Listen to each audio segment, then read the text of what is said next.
ಧರ್ಮಸ್ಥಳ ದೌರ್ಜನ್ಯ ವೇದಿಕೆಯಿಂದ ಫ್ರೀಡಂ ಪಾರ್ಕ್ನಲ್ಲಿ ಇವತ್ತು ಸೌಜನ್ಯ ಪರ ಪ್ರತಿಭಟನೆ ಅರ್ಥಾತ್ ಹೋರಾಟ ನಡೆಯಿತು. ಕೆಲವರು ಹೇಳಿದ್ರು ಪ್ರತಿಭಟನೆ ನಡೆಯೋದಿಲ್ಲ, ಇನ್ನು ಕೆಲವರು ಹೇಳಿದ್ರು ಪ್ರತಿಭಟನೆ ನಡೆಯುತ್ತೆ.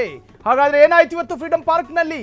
ನ್ಯಾಯ ಸಮಾವೇಶ, ಸೌಜನ್ಯ ಪರ ಹೋರಾಟಕ್ಕೆ ಹೊಸ ತಿರುವು, ಚಿವಿಟಿದಷ್ಟು ಚಿಗುರುತ್ತೇವೆ ಎಂಬ ಸಂದೇಶ ಕೊಟ್ಟ ಸೌಜನ್ಯ ಟೀಮ್.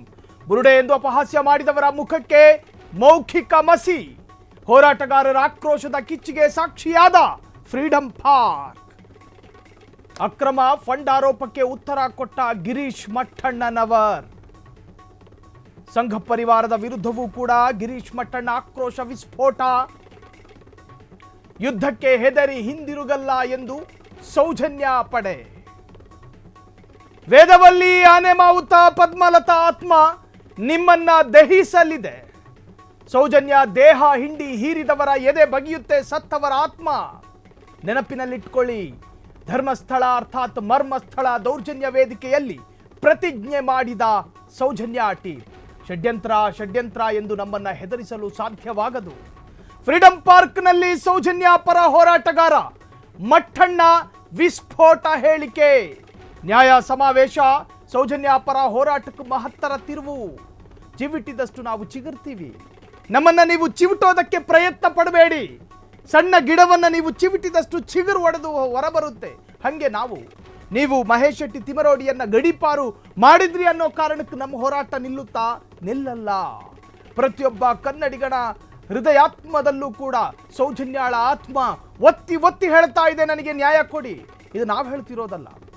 ಸೊ ಅಲ್ಲಿನ ಹೋರಾಟಗಾರರು ಸಂಘ ಪರಿವಾರದ ವಿರುದ್ಧವೂ ಕೂಡ ಆಕ್ರೋಶ ವ್ಯಕ್ತವಾಯಿತು.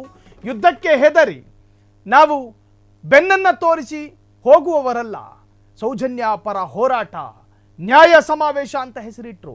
ಇದನ್ನ ಆಯೋಜನೆ ಮಾಡಿದವರು ಧರ್ಮಸ್ಥಳ ದೌರ್ಜನ್ಯ ವೇದಿಕೆ. ಆ ವೇದಿಕೆಯ ಒಂದಷ್ಟು ಮುಖಂಡರು, ಆ ಮುಖಂಡರುಗಳ ಪೈಕಿ ಕರಾವಳಿ ಭಾಗದವರೇ ಹೆಚ್ಚು ಅನ್ನೋದೇ ಈ ಒಂದು ವಿಚಾರದಲ್ಲಿ ಬಹಳಷ್ಟು ಕೌತುಕ. ಹಾಗಾದ್ರೆ ಮಟ್ಟಣ್ಣ ಏನ್ ಮಾತನಾಡಿದ್ರು ಕೇಳಿಸ್ಕೊಂಡು ಬನ್ನಿ. 10 ದಿನಗಳ ಕಾಲ ಎನ್ಕ್ವೈರಿಯನ್ನೇ ಎದುರಿಸಿ ಬಂದಂಥವನು. ನನ್ನ ಅಭಿಪ್ರಾಯದಲ್ಲಿ SITಯ ಏನು ಹಿರಿಯ ಅಧಿಕಾರಿಗಳಿದ್ದಾರೆ, ಕಮಿಟೆಡ್ ಇದ್ದಾರೆ, ಅವರಲ್ಲಿ ಒಂದು ಫೈರ್ ಇದೆ. ಆದರೆ ಅವರಿಗೆ ಅಡ್ಡಗಾಲು ಬರ್ತಾ ಇರೋದು ಈ ರಾಜಕೀಯ ಮುಖಂಡರುಗಳು. ಇಲ್ಲಿ ದೇವಸ್ಥಾನವನ್ನು ತರ್ತಾ ಇದ್ದಾರೆ, ದೇವಸ್ಥಾನಕ್ಕೆ ಅಪಮಾನ ಮಾಡ್ತಾ ಇದ್ದಾರೆ. ಇದು ರಾಜಕೀಯ ಮುಖಂಡರು ಹೇಳ್ತಾ ಇದ್ದಾರೆ ಹೊರತು ದೇವಸ್ಥಾನದ ಭಕ್ತರು ಯಾರು ಈ ಮಾತು ಹೇಳ್ತಾ ಇಲ್ಲ. ದೇವಸ್ಥಾನದ ಭಕ್ತರೆಲ್ಲರೂ ನ್ಯಾಯ ಬೇಕು ಅಂತ ಹೇಳ್ತಾ ಇದ್ದಾರೆ.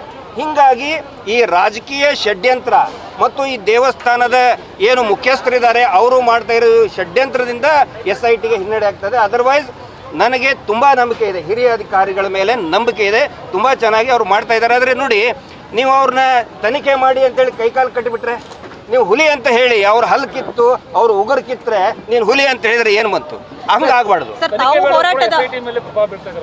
ಖಂಡಿತ ಬೀಳ್ತಾ ಇದ್ದಾರೆ, ಅದು ಆಗಬಾರ್ದು ಅಂತೇಳಿ ಇವತ್ತು ನೋಡಿ, ತಿಮರೋಡಿ ಅವ್ರನ್ನ ಅರೆಸ್ಟ್ ಮಾಡಿದ್ದು, ಅವ್ರನ್ನ ಗಡೀಪಾರ ಮಾಡಿದ್ದಕ್ಕೂ ಈ ಬುರುಡೆ ಇದೇನೋ ಉತ್ಖನ ಮಾಡುವುದಕ್ಕೂ ಯಾವುದೇ ಸಂಬಂಧ ಇಲ್ಲ. ಅವರು ಒಂದು ಕನೆಕ್ಟಿವಿಟಿ ಮಾಡ್ತಾ ಇದ್ದಾರೆ. ನೋಡಿ, ಇವ್ರು ಹಿಂಗೆ ಹೇಳಿದ್ರು, ಹಿಂಗೆ ಅರೆಸ್ಟ್ ಮಾಡಿದ್ರು. ನಮ್ಮ ಮೇಲೆ ತಮಗೆ ಗೊತ್ತಿರಲಿ, ಇದುವರೆಗೂ ಕೂಡ ಈ ಪ್ರಕರಣಕ್ಕೆ ಸಂಬಂಧಪಟ್ಟಂತಹ ಯಾವುದೇ FIR ಆಗಿಲ್ಲ. ನಾವು ಆರೋಪಿಗಳಲ್ಲ, ನಾವೇ ಖುದ್ದಾಗಿ ವಿಚಾರಣೆಗೆ ಹೋಗಿದ್ದೀವಿ. ನನ್ನ ಬೇಕಾದ್ರೆ ನಾನು ತೋರಿಸ್ತೀನಿ, ನಾನೇ ಬರೆದಿದ್ದೆ. ನನಗೆ ಗೊತ್ತಿದೆ ಚಿನ್ನಯ್ಯನ ಬಗ್ಗೆ ಅತಿ ಹೆಚ್ಚು ನಾನು ಮಾತಾಡಿದ್ದೆ ನಾನೇ. ಹಿಂಗಾಗಿ ವಿಚಾರಣೆಗೆ ಒಳಪಡಿಸ್ಕೊಂಡಿದ್ದೀವಿ. ಹಿಂಗಾಗಿ ಯಾವುದೇ ಒಂದು ಷಡ್ಯಂತ್ರ ಅವ್ರಿಗೆ ಸಿಕ್ಕಿಲ್ಲ. ಇನ್ನೂ ಬೇಕಾದ್ರೆ ಇನ್ನೂ ಅವಕಾಶ ಇದೆ. ಇಲ್ಲ ಮುಚ್ಚಿಡುವಂಥದ್ದು ಏನ್ರಿ ಇದರಲ್ಲಿ? ಸಾಕಷ್ಟು ಅಲ್ಲಿ ಮಾಧ್ಯಮಗಳಿಗೆ ಎಲ್ಲರಿಗೂ ಗೊತ್ತಿದೆ. ದೆಹಲಿಯಲ್ಲಿ ತಮ್ಮ ಥರ ಎಲ್ಲ ಮಾಧ್ಯಮಗಳು ಕೂಡ ಇದು ಗೊತ್ತಿದೆ. ಆ ನಂತರ ಇದು ತುಂಬ ಕಾನ್ಫಿಡೆನ್ಷಿಯಾಲಿಟಿ ಇರೋದ್ರಿಂದ ದಯವಿಟ್ಟು ಅದನ್ನು ಅರ್ಥ ಮಾಡ್ಕೊಳ್ಳಿ. ಒಬ್ಬ ವ್ಯಕ್ತಿ ಬಂದಿದ್ದಾನೆ, ಅದನ್ನು ನೀವು ಬಹಿರಂಗವಾಗಿ ಹೇಳಿಬಿಟ್ರೆ ಈಗ ಆಗಿದೆಯಲ್ಲ, ಆ ಪರಿಸ್ಥಿತಿ ಅವಾಗಲೇ ಆಗ್ತಿತ್ತು ಅವನಿಗೆ. That is due to confidentiality. ಒಂದು ಕಾನ್ಫಿಡೆನ್ಸ್ ಆಗಿ ಇಡಬೇಕು ಅಂತೇಳಿ ಮಾಡಿದ್ದದನ್ನ, ಗೊತ್ತಾಯ್ತಾ? ಬೇಕು ಅಂತೇಳಿ ಮುಚ್ಚಿಟ್ಟಿಲ್ಲ. ಅರ್ಥ ಆಯ್ತಾ? Hope it is clear. ತಮ್ಮ ಡೌಟ್ ಕ್ಲಿಯರ್ ಮಾಡಿ. ಅಲ್ಲಿ ಪ್ರೈವೇಟ್ ಇಂಟ್ರೆಸ್ಟ್ ಅಂತ ಬಂತ ಸರ್? ಅಲ್ಲಿ ಪ್ರೈವೇಟ್ ಇಂಟ್ರೆಸ್ಟ್ ಅಂತ ಏನಾದರೂ ಹೇಳಿದ್ರ? ಪ್ರೈವೇಟ್ ಅಲ್ರಿ, ಇಟ್ ಇಸ್ PIL ಅಂದ್ರೆ it is not private interest litigation. ಅಲ್ಲಿ ಸುಪ್ರೀಂ ಕೋರ್ಟ್ ಅಲ್ಲಿ ಹೇಳಿದ್ರ ಸರ್ ಪ್ರೈವೇಟ್ ಇಂಟ್ರೆಸ್ಟ್ ಅಂತ ಹೇಳಿ. ಇದರಲ್ಲಿ ಯಾವುದು ಸಾರ್ವಜನಿಕ ನೋಡಿ, ಅದರಲ್ಲಿ ನಿಮ್ಮ ಅಡ್ವೊಕೇಟ್ ಅದ್ರ ಬಗ್ಗೆ ಏನೋ ಮಾಹಿತಿಯನ್ನ ಕೊಡ್ತಾರೆ. That is a public interest litigation, ಅದು ನಾಟ್ ಅ ಪ್ರೈವೇಟ್ ಇಂಟ್ರೆಸ್ಟ್. ನೋಡಿ, ನಾನು 10 ದಿನಗಳ ಕಾಲ ಎನ್ಕ್ವೈರಿಯನ್ನೇ ಎದುರಿಸಿ ಬಂದಂಥವನು. 10 ದಿವಸಗಳ ಕಾಲ ವಿಚಾರಣೆಯನ್ನ ಎದುರಿಸಿ ಬಂದವನು ಬುರುಡೆ ಪ್ರಕರಣಕ್ಕೂ ಮಹೇಶ್ ಶೆಟ್ಟಿ ತಿಮರೋಡಿಗೆ ಗಡಿಪಾರ ಆಯ್ತಲ್ಲ, ಅದಕ್ಕೆ ಯಾವುದೇ ಸಂಬಂಧ ಇಲ್ಲ. ನನ್ನ ವಿರುದ್ಧವೂ ಕೂಡ ಬುರುಡೆ ಪ್ರಕರಣದಲ್ಲಿ ಯಾವ FIR ಕೂಡ ದಾಖಲಾಗಿಲ್ಲ. ನಮ್ಮ ವಿರುದ್ಧ ಏನಾದರೂ ಸಿಗುತ್ತಾ ಅಂತ ಕಾದು ಕೂತು ಒಂದೊಂದು ಲೋಪದೋಷಗಳನ್ನು ಎತ್ತಿ ಹಿಡಿದು FIR ದಾಖಲು ಮಾಡಿ ನಮ್ಮನ್ನ ಸಿಲುಕಿಸುವಂತಹ ಪ್ರಯತ್ನಗಳು. ಮಹೇಶ್ ಶೆಟ್ಟಿ ತಿಮರೋಡಿಗೆ ಗಡಿಪಾರ ಆಗಿದ್ದು ಈ ಪ್ರಕರಣದಲ್ಲ ಅಂತ. ಅರ್ಥಾತ್ ಬುರುಡೆ ಪ್ರಕರಣವನ್ನು ಹೊರತುಪಡಿಸಿದ ಆರೋಪಕ್ಕೆ ಸಂಬಂಧಪಟ್ಟ ಹಾಗೆ ಆರೋಪಿಯೇ ಹೊರತು ಹೆಣಹುತ ಪ್ರಕರಣದಲ್ಲಿ ಆರೋಪಿ ಅಲ್ಲ ಮಹೇಶ್ ಶೆಟ್ಟಿ ತಿಮರೋಡಿ. ಮಟ್ಟಣ್ಣ ಅವರ ಹೇಳಿಕೆಯಲ್ಲಿ ಮುಂದುವರಿಸುತ್ತಾ ಸಾಕಷ್ಟು ವಿಚಾರಗಳ ಬಗ್ಗೆ ಕೌಂಟ್ರ್ ಕೊಟ್ಟರು. ಅದ್ರ ಬಗ್ಗೆ ಸಾಕಷ್ಟು ಮಾತನಾಡೋದಿದೆ. ಆದರೆ ಈಗ ಫ್ರೀಡಂ ಪಾರ್ಕ್ನಲ್ಲಿ ನಡೆದಂತಹ ಈ ಹೋರಾಟದ ಸಂದರ್ಭದಲ್ಲಿ ಮಹೇಶ್ ಶೆಟ್ಟಿ ತಿಮರೋಡಿ ಆಗಿರಲಿ, ನನ್ನ ವಿರುದ್ಧ ಆಗಿರಲಿ, ಹೆಣಹುತ ಪ್ರಕರಣದಲ್ಲಿ ಯಾವ ಲಗಾವೂ ಇಲ್ಲ. ನಮ್ಮ ವಿರುದ್ಧ ಬೇರೆ ಬೇರೆ ಪ್ರಕರಣ, ಅಂದರೆ ಸಂತೋಷ್ ಜಿ ಅವರ ವಿರುದ್ಧ ನಿಂದನೆ ಮಾಡಿದ್ರು ಎನ್ನುವಂಥ ಕಾರಣ ಅವರ ವಿರುದ್ಧ FIR ಆಯಿತು. ಅದಾದ ನಂತರ ಮನೆಯಲ್ಲಿ ಮಂಗವನ್ನು ಓಡಿಸುವಂತಹ ಏರ್ಗನ್ ಇಟ್ರು ಅನ್ನೋ ಕಾರಣಕ್ಕೋಸ್ಕರ ಅದರ ವಿರುದ್ಧ FIR ಆಯಿತು.